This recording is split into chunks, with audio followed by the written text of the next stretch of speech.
Welcome to #GenZ. I'm your host, Megan Grace.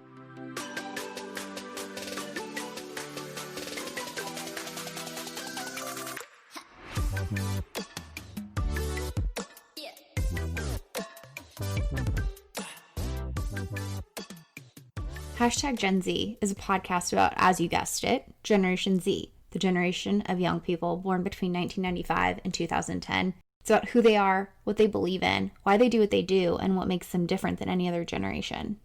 In this episode, we're kicking off a two-part series about post-graduation plans among Generation Z young adults. As Generation Z teens are approaching the end of their K-12 education, they're faced with the decision of what's next after graduation. For most, young people may enter college in some capacity, they might enter the workforce, or possibly join the military. In the last 30 years, the number of young people in the United States who've chosen to go to college has steadily risen. The Pew Research Center tracked this by generation in a 2017 study. In 2000, 32% of employed Gen Xers, so Generation Z's parents, aged 25 to 29 had a bachelor's degree. In 2016, 40% of employed millennials between the ages of 25 and 29 had at least a bachelor's degree, which is the highest of any previous generation. But the big question is if this trend of more young people attending college will continue with Generation Z. I don't anticipate the trend of young people attending college will decrease with Generation Z, but there may be more conversation about the relevancy and necessity of the traditional path of attending college right after senior year. Some may take the time to explore their passions and interests by taking a gap year before enrolling. Lee Obama did this before enrolling at Harvard. Some may go straight into full-time work or internships to get insights through job-related experience. Consider a young person who spends their time as a pharmacy technician, understanding the ins and outs of working in a pharmacy before pursuing a degree in science and then moving on to an advanced degree for pharmacy school. And some might find that job-related training and experience they need without attending college at all, while still finding success in their careers. Generation Z has numerous free and low-cost resources available today that they can utilize to learn and prepare for a career that doesn't necessarily require going to college to get what was previously a monopolized professional development opportunity. Whether that's enrolling in short-term vocationally focused programs, online resources and training programs, MOOCs, so our massive online learning communities, or learning on the job by participating in internships. With the number of resources and opportunities available to explore passions and interests while developing skills that might not necessarily be taught in college but are definitely needed for a job may lead Generation Z to wonder why they need a college degree, which can be pretty costly and take a number of years to complete. For a student who is self-taught in computer coding and has been building websites and apps for years, is a college degree in computer science necessary? Or are there training opportunities that would allow them to use their technical skills and learn on the job? Weighing this decision is no easy feat, especially as a teenager. As someone who studies and works in higher education, I was excited to chat with a member of Generation Z who recently did just that. Jack Brennan is a recent high school graduate who took a different path than most of his peers. While most of his classmates were finishing their course requirements to graduate and move on to college, Jack started working full-time for a company while balancing his required courses to graduate. While some of his peers were probably worried about the Common App or the SAT for college admissions, Jack was spending his afternoons working for a company in business development. And when he wasn't working, he's been spending his time pursuing and exploring his passion for film and filmmaking. My path at that age could not have been more different, and I was excited to learn more about his experiences and hear his story, and I'm excited to share it with you. So I would like to welcome my guest today, Jack Brennan.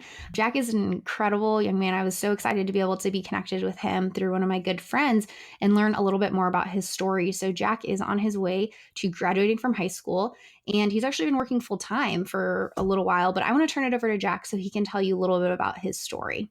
Yeah, thank you so much, Megan. Thank you for having me on today. So I'm from Ohio. I grew up in Cleveland for half of my childhood, spent a year in Florida, and then I've been in Columbus for about 7 years now. And just a little bit about myself. So as a kid, I was never one to ask permission to do things. I would always do things on my own. I never asked my parents if I could go to the park and play with my friends. I would just go. And I think this is evident in my career choices and where it's kind of led me to today. But in my sophomore year of high school, I was feeling a little bit trapped in the whole system of school and life. And so I wanted to to kind of take a new adventure. And I moved to Spain as an exchange student for my junior year of high school. And there I started doing freelance work like website building, social media management, copywriting, all sorts of stuff, which kind of launched my career to where it is today. And when I got back to the US, one of those connections that I had made from freelance work, connected me with this company called TopScore. And they were looking to hire a business development representative full time back in September. And so I reached out to them, and that's where I am today. I've been working as a business development representative at TopScore, which is a software company out of Pittsburgh, for about 7 months now. And that's kind of the rundown on what I'm doing and who I am.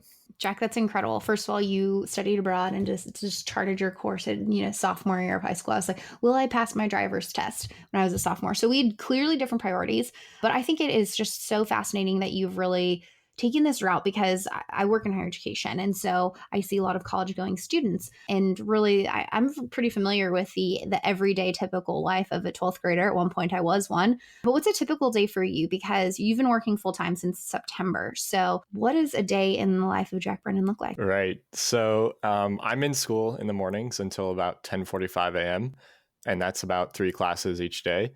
And then I come home and I start working right around 11 o'clock. My internal team meetings start, and then I kind of, have meetings scheduled throughout the day, and I'll work until about, 6 or 7 p.m. Eastern time. And then from there, I'll launch into my other side projects that I'm doing. If I have any more freelance projects that I'm working on, or any sort of videography, video editing, or personal projects, I'll work on that, past 6 or 7 p.m. But in between that time, it's, I'm dedicated to, my role at TopScore and everything I'm doing there. How did you work it out with your high school because you have a unique structure of you go to class for a few hours a day and then you work full time. So what was the process of going about that with your high school? Because I'm sure after people listen to your story, they're probably going to want to know if that's something they're interested in, how do they go about doing it themselves? Yeah, exactly. So I think it depends on each state. And I think it's easier to do if you're in a public school like I am. But I was fortunate enough that my school was willing to work with me to set my schedule. So, I have the 3 classes that I need to graduate in the morning. And then my work actually counts as another credit, which is great. And so I was just really fortunate enough to have my school be really cooperative and work with me to set my schedule and allow me to work full time. And so I think it's definitely easier to do in a public school, but yeah, I think it's just a matter of reaching out to your school. And, if you want to work while you're still in high school, it's completely possible. That's great. I'm glad that your high school was really willing to help you go about like this career path for you and be flexible in what you wanted to do. Do you have a lot of other peers from your school or maybe in the local area that are doing something similar? Sort of. So I know of people who might be taking like 5 classes, and, they might get out of school at 1 or 2 in the afternoon, and then they work part-time jobs, like normal teenage jobs, like working in a restaurant or at a grocery store or at a local business or something. And then I know people who have done like part-time internships at companies here in Columbus, and that they might do that after school, or they might have a schedule set where they have like 4 or 5 classes and then they go do the internship. But I can't really think of anybody who is holding like a true full-time job like I am. So yeah, there's definitely people who are doing somewhat similar things like that, where they're dedicating more time to like their part-time job or internship. But I can't think of anybody who holds like a full-time job like I do. I'm just still blown away by it. Do you feel that there's a lot of, or, do you have peers that are doing the internship? Do you think that that's something that's more common with people your age of taking on an internship? Most people are doing that when they start, when they're in college or even right after college. So do you think that there's more high school students more moving towards finding internship opportunities and trying to utilize that to supplement their high school experience? Yeah, definitely. I think there's definitely a tendency for people my age to, especially, as a 12th grader, to start looking into more of what they're passionate about and things that they're interested in. And I think for some people that might, include doing an internship at a marketing company, for example, or doing an internship at a video production company.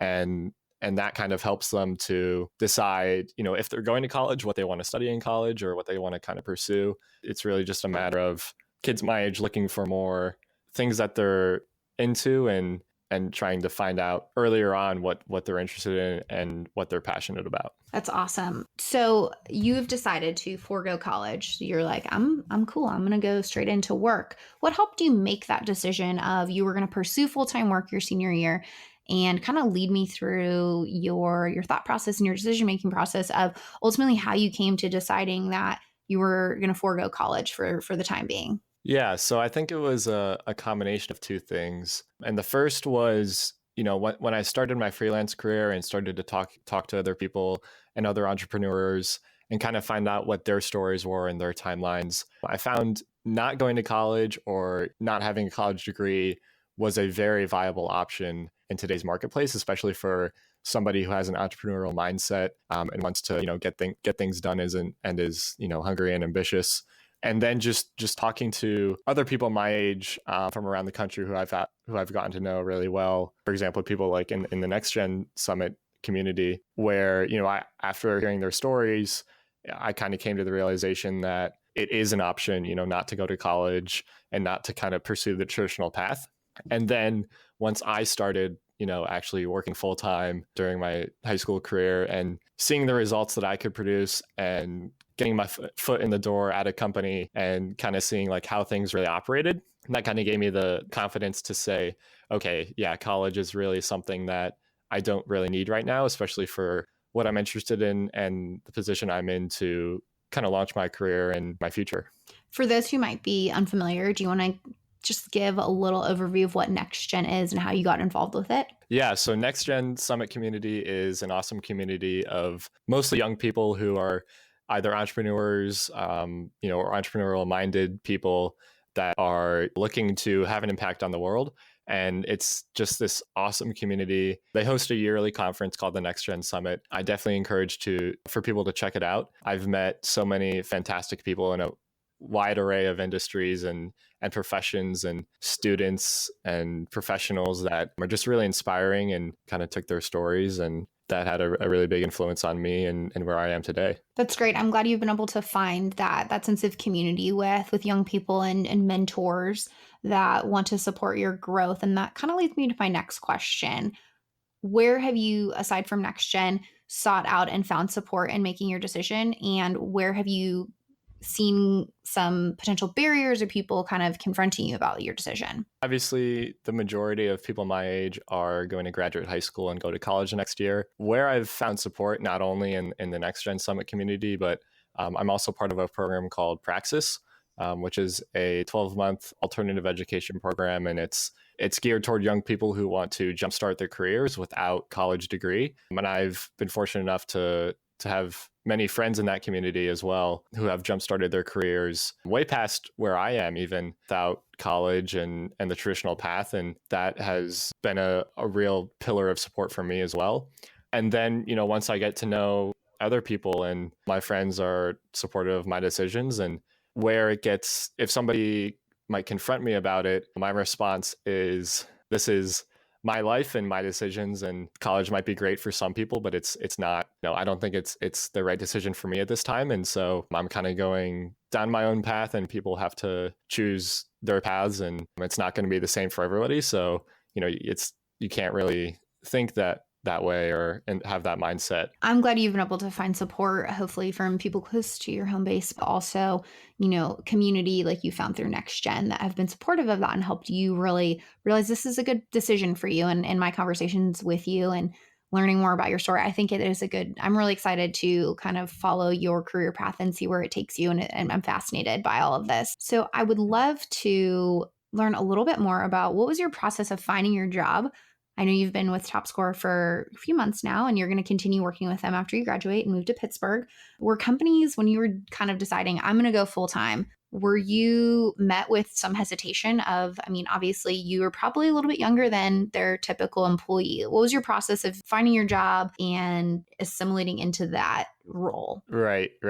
So you are absolutely correct. I am the youngest person at TopScore by 9 years. The next youngest person is, I think, 27 years old. But when I was looking, first of all, I was connected to TopScore through one of my friends who was a freelance designer and graphic artist at the time. And she had connected me to TopScore because she did freelance design work for the TopScore websites. And so the way I reached out to our CEO and CFO, I sort of knew that they were open to younger professionals like myself. And one thing that stood out to me when I was hired was our CFO threw out the statement, like, we don't really care how old somebody is. We're a results driven company. And if you can produce the results that we want, we don't really care how old you are or your experience level, as long as you can get the job done. And most people think that, oh, I have to jump through all these hoops and submit a resume and go through all these interviews. And I think personally the real way to get a job, especially as a younger professional, if you're hesitant about a company hiring you because of your age, go directly to the CEO or the decision maker or whoever it might be. And instead of submitting something like a resume, for example, I submitted a personal pitch deck.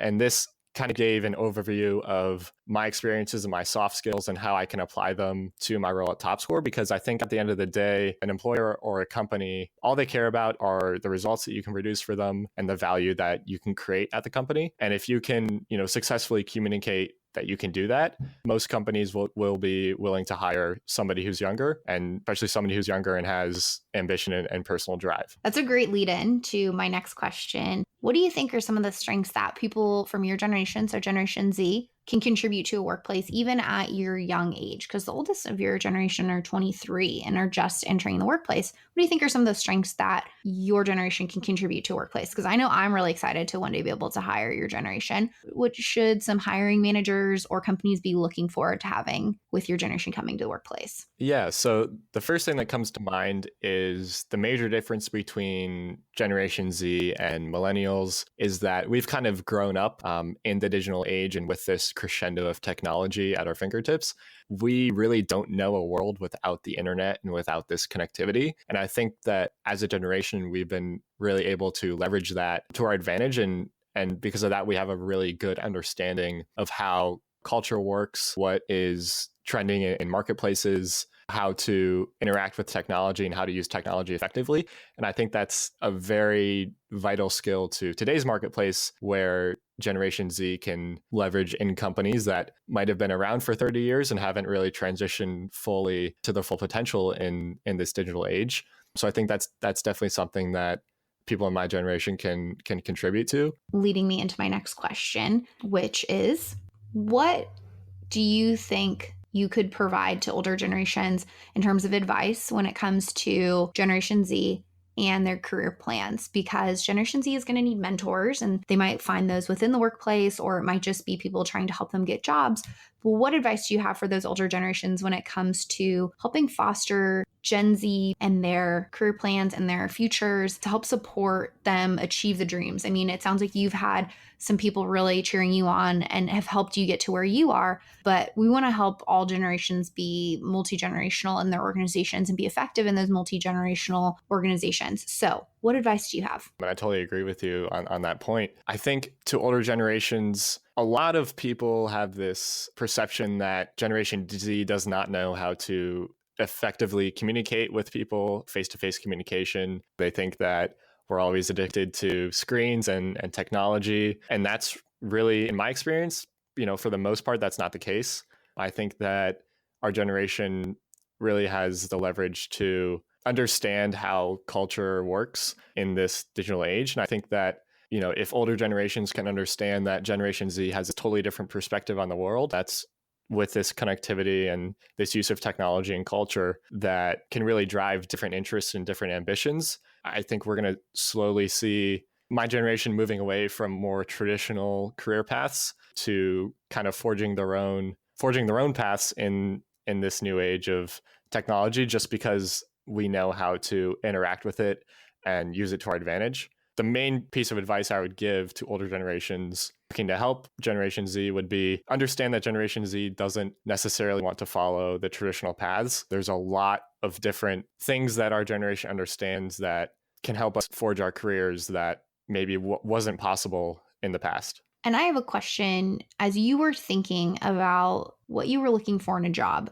because it was a big decision for you to make, to decide, I'm not going to go to high school full time. I'm going to start working full time and balance this with high school. And then I'm going to forego college and I'm going to go kind of forge my own path again and go into full-time work. It's a big decision. What were the things you were looking for in your career search, in your job search, and what attracted you to your current position? So I think most people have this conception that when they're starting their careers, they want to find an industry or like a very specific role that they want to be interested or passionate about. And I think that's not necessarily the right approach. I think the right approach is to find a company or a group of people that you're passionate about working with and find interesting, and then find a way to contribute to that group of people or that company or that industry, find a way to contribute to that group of people and that industry or that company without pigeonholing yourself into, oh, I need to get into this specific role. I think the most important thing when looking for a job when you're starting your career is a company and a group of people that you're interested in. So when I was interviewing with TopScore, I knew they were looking to hire a business development representative. And I knew that TopScore has a great company culture and a great team. And I knew I wanted to be a part of it. And so since they were looking to hire a business development representative, I said, okay, I can really leverage this position to gain experience in sales and communication. And I can leverage that further along in my career. But I think right now I really want to work with this group of people and in this setting, in this high growth company, which will really allow me to be a fast learner and gain the experience necessary to act as a stepping stone to where I want to be in the future. I think it's so important that you were able to recognize that culture is such a huge part of your work and is a huge part of your work-life happiness. And I'm sure that was something you were looking forward to, not only an organization you care about, but people that you can connect with every day. And it wasn't just, I need to find a job. I'm glad you spent the time finding a good fit for you, because I think it's going to be a good option for you. And I'm excited to see your career grow and follow your story some more. So Jack, that leads me to my last question. As you know, I love hearing about Generation Z stories. I love doing this research and I love being able to hang out with awesome Gen Z members like yourself. But I would love to hear from your perspective. What is your favorite thing about your generation? What's your favorite thing about Generation Z? That's a good question. I think my favorite thing about my generation is the fact that we're so incredibly diverse and we have such a diverse group of people and communities that, like I said, can really leverage this digital age and culture and technology to place themselves where they want to be in life and not necessarily, following traditional paths and building traditional careers. I'm excited to see what sort of companies and industries and jobs my generation can create from this diverse range of backgrounds and communities. And I think it'll be very interesting to watch how it all plays out. Jack's story is a perfect example of how Generation Z is looking at life after K-12 education. Questioning whether college is worthwhile of the time and financial investments, questioning if those investments will lead to positive outcomes or serve as a barrier for achieving their dreams and pursuing their passions. For Jack, going straight into a full-time career made the most sense for his interests and goals. I'm very excited to see where his career evolves and see the wonderful things he's going to do. In the next episode, we'll be chatting with a young woman who decided to attend college and learn more about her decision to attend college and her experiences in doing so. Thank you for tuning in to this episode of #GenZ and for all of your support thus far. This has been an incredible journey and I'm really enjoying this. If you're enjoying it as well, head over to your preferred platform for podcast listening and subscribe to #GenZ because you don't want to miss a thing. And while you're at it, don't forget to rate and review this podcast. If you have any questions or topics you'd like me to cover when it comes to Gen Z, please feel free to drop me a quick line on my website, meganmgrace.com, or you can find me on social media, whether that's Instagram, Twitter, you name it. Your questions and reviews and ratings and feedback help me build better episodes and tell the stories of Generation Z. Thanks again. Let's continue this conversation and we'll chat soon.